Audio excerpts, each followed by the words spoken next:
ready आण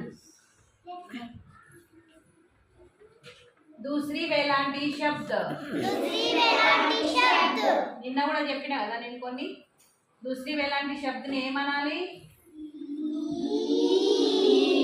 తెలుగులో గుడి దీర్ఘం ఈ అనాలి ఏమనాలి ఇప్పుడు మనం ఎక్కడెక్కడ గుడి దీర్ఘం ఉందో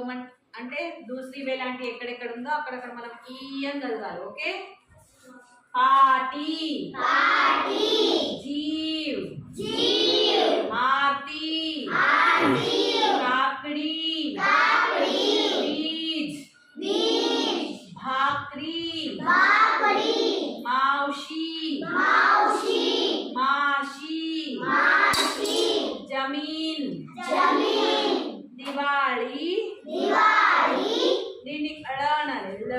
दिवाळी चिमनी फकीर पिशवी बख्शीश